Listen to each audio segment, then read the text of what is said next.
Bom, seja x e y elementos positivos de um corpo ordenado K, e eu sei que x é menor que y, implica que x a menos 1 é maior que y a menos 1. Bom, para provar isso, eu vou fazer uma coisa, tipo, muito simples. Eu sei que pela propriedade de um corpo ordenado,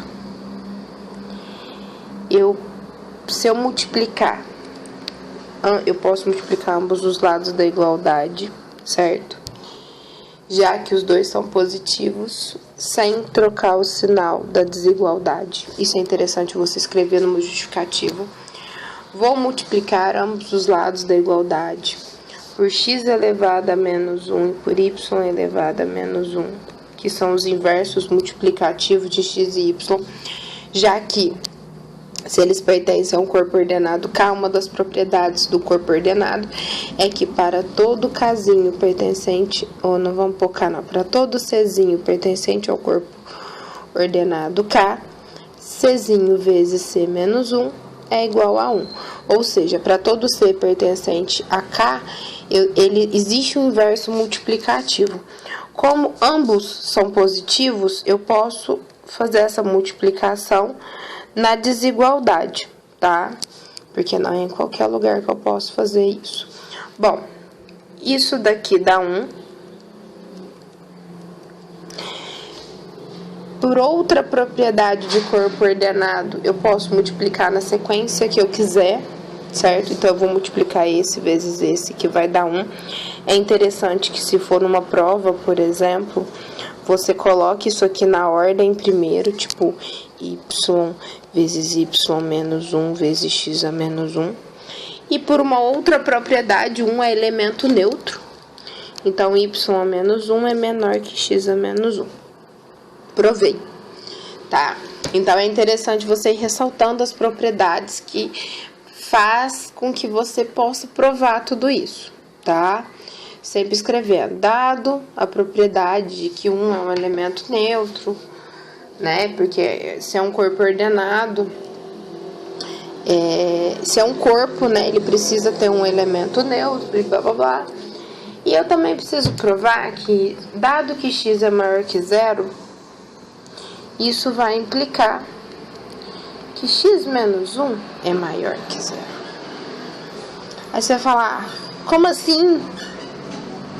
Bom, essa daqui, para provar ela é um tiquinho diferente, certo? O que eu vou fazer?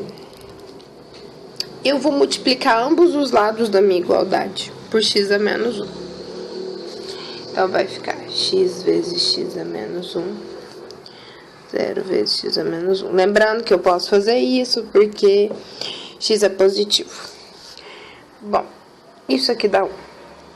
E 0 vezes qualquer coisa também é uma propriedade de corpo, né? Eu tenho um elemento nulo, dá 0. Eu vou multiplicar de novo por x a menos 1, ambos os lados da igualdade. E aí, eu já tenho que x a menos 1 é maior que 0, tá? Você também poderia, para ficar, tipo, mais vapt-vupt, multiplicar x por x sobre x, que é multiplicar por 1, ambos os lados da igualdade. Ou multiplicar por x vezes x a menos 1, que é 1, né? Assim, ambos os lados da igualdade. Lembrando que isso e isso aqui é a mesma coisa. E aí... Não, mas aí não, você só vai ter que... não compensa. Viajei no maionese. Por isso, eu acho que é por isso que é importante você ir justificando. Porque quando você boia, assim, igual eu acabei de boiar, se você tá justificando, você vê se aquilo tem realmente uma lógica ou não. Entendeu? Porque se não tem lógica, na hora que você escrever, você vai falar assim, gente, isso não tá legal, entendeu? Ou isso não tá certo. Bom, a gente vai resolver mais um exercício, que é o seguinte. dados conjuntos A e B, que estão contidos nos conjuntos dos reais, eles não são vazios e eles são limitados. E seja A mais B o conjunto de x mais y, onde x pertence a A, y pertence a B, eu vou provar que A mais B é limitado.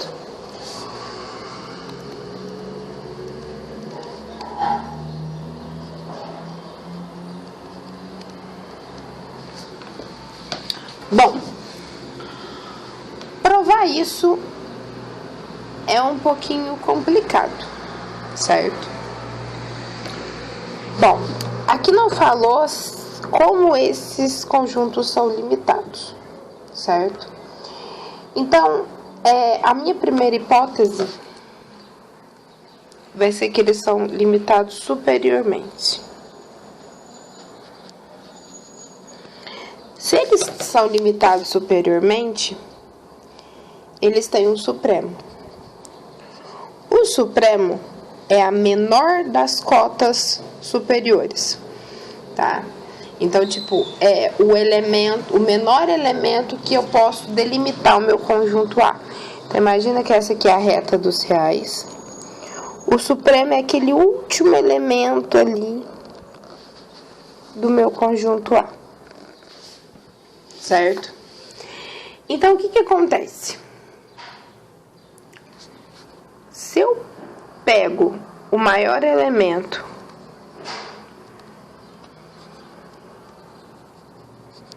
de A e somo com o maior elemento de B, eu terei o maior elemento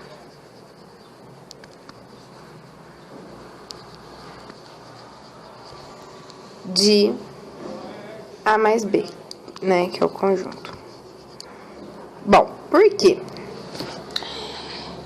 Vamos supor que exista um x pertencente a A, tal que esse xzinho mais o supremo de B seja maior que o supremo de A mais o supremo de B. Se eu subtraio o supremo de B de ambas as coisas, implica que x é maior que o supremo de A. Isso vai implicar que x é o supremo de A. Mas se x é o supremo de A,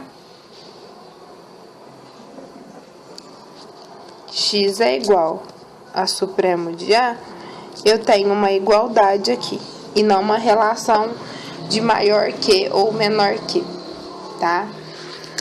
Da mesma forma, se existir um y pertencente a B, tal que o supremo de B, o supremo de A, mais ele, vamos pôr um azinho bonitinho aqui, seja maior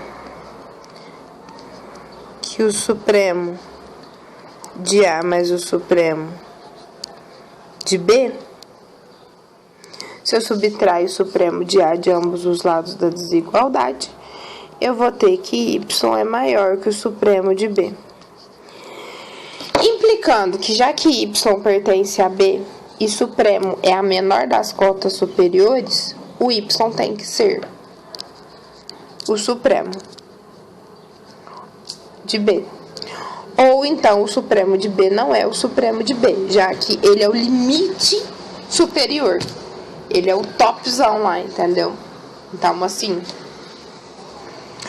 dessa forma, eu tenho um limite superior. Esse limite superior é a soma das cotas superiores, já que os dois conjuntos são limitados superiormente. Lembrando que, se um conjunto for limitado superiormente e o outro for limitado inferiormente, porque aqui fala que eles são limitados, então eu estou supondo que eles são limitados superiormente e inferiormente, certo? São limitados, eles têm um limite ali, ou só superior ou só inferior.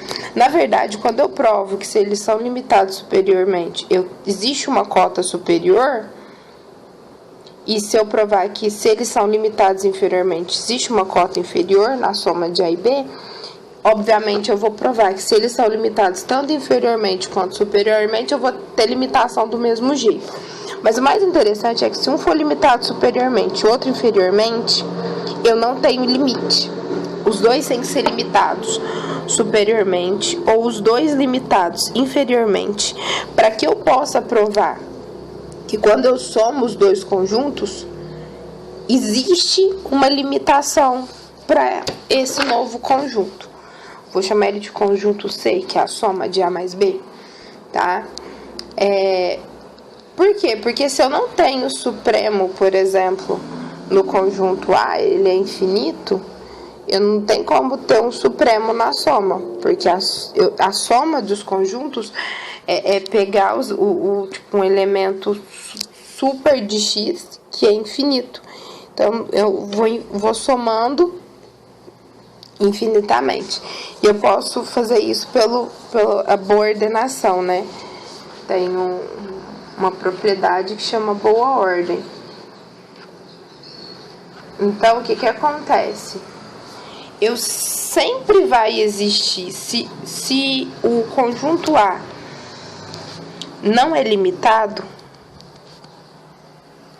superiormente, sempre vai existir um X, tal que o X mais...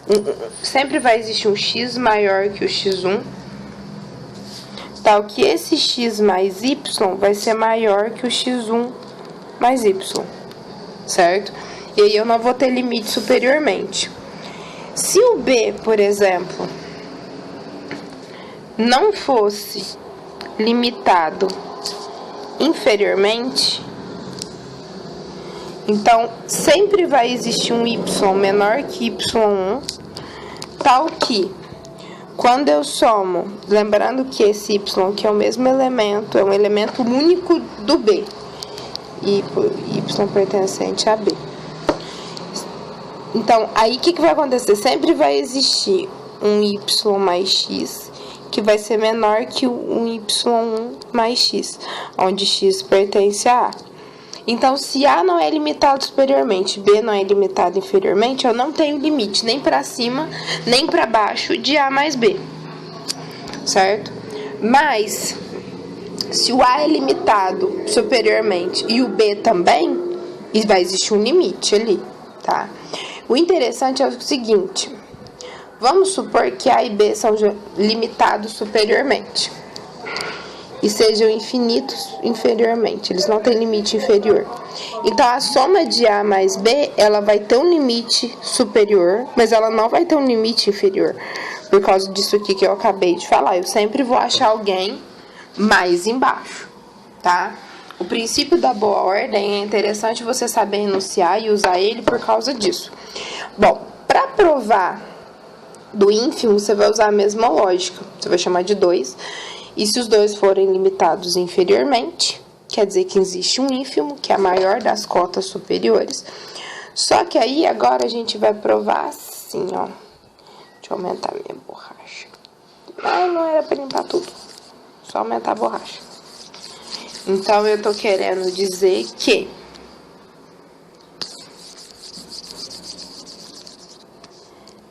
existe um ínfimo, né? Se eles são limitados inferiormente, existe um ínfimo. Agora ficou uma borracha delicada. De modo que, se eu tenho X pertencente a tal que X... Bom, vamos fazer diferente. Se eu tenho X pertencente a tal que X mais Y e Y pertencente a B, tal que X mais Y sejam menores que o ínfimo, eu tô no ínfimo do elemento A mais esse Y, isso quer dizer que o ínfimo de A não é ínfimo de A, porque o X pertence a A. E se X pertence a A e o ínfimo de A... um detalhe muito importante. O supremo e o ínfimo, eles não precisam necessariamente participar do conjunto. Por exemplo, quando você tem um conjunto, dá um exemplo bem simples, de todos os elementos de 1 sobre X, tal que X pertence aos naturais, e X é diferente de 1, por exemplo, e X diferente de 0, o 1 não participa desse conjunto, certo? Mas ele é uma cota, certo? E pode acontecer, dependendo do jeito que você anunciar esse conjunto, por exemplo, você pode anunciar um conjunto de zero fechado até 1 aberto. O 1, ele vai ser a cota superior. Ele não pertence, mas ele é a cota superior. Então, o supremo e o ínfimo, eles não precisam necessariamente participar do conjunto. Só que, se eu tenho um menor elemento dentro do conjunto, se eu tenho que o meu xzinho aqui, ele é menor que o meu ínfimo de A, e ele pertence ao conjunto A, ele tem que ser o ínfimo de A, certo? Então, o que acontece? Se existe isso daqui, né? O X, ele tem que ser o ínfimo, tá? Então, eu posso trocar aqui por ínfimo de... Eu acho que fica melhorzinho. Ínfimo de B e ínfimo de B, certo? Então, o que eu quero provar? Eu quero provar que existe uma cota inferior. Então, se eu tenho o X pertencente a A, aí eu tiro isso daqui. E se eu somar esse X com o ínfimo de B, isso aqui for menor que o ínfimo de A mais o ínfimo de B, quer dizer que esse ínfimo de A aqui tá errado, tá? Por quê? Porque aí o X aqui, se eu tirar ínfimo de B de ambos os lados, isso quer dizer que o X é menor que o ínfimo de A. E a ideia de ínfimo, e isso daqui é um absurdo. Isso que a gente chama prova por absurdo. Eu suponho que existe, e aí eu provo que não tem jeito. Porque se X é menor que o ínfimo de A, o X tem que ser o ínfimo de A, ou então esse ínfimo de A aqui que eu calculei tá errado. Porque a ideia de ínfimo é isso, ele ser o menor elemento do conjunto. E aqui eu acabei de provar que ele é o maior elemento. Que ele é maior que algum elemento que tá ali dentro. Então, isso é um absurdo referente à ideia de ínfimo que existe, tá? Isso é um absurdo em relação à definição de ínfimo que existe. E aí eu faço a mesma coisa para B. Dado um Y pertencente a B, né? Quando eu somo o ínfimo de A mais ele, isso aqui é menor que o ínfimo de A mais o ínfimo de B, tá? E aí, quando eu tiro o ínfimo de A de ambos os lados, eu chego no absurdo. Porque eu tenho um elemento lá dentro de B que é menor que o ínfimo do conjunto, tá? Agora, boa sorte para escrever isso tudo, que eu acho mais fodástico, assim, você conseguir escrever de forma legível pro professor.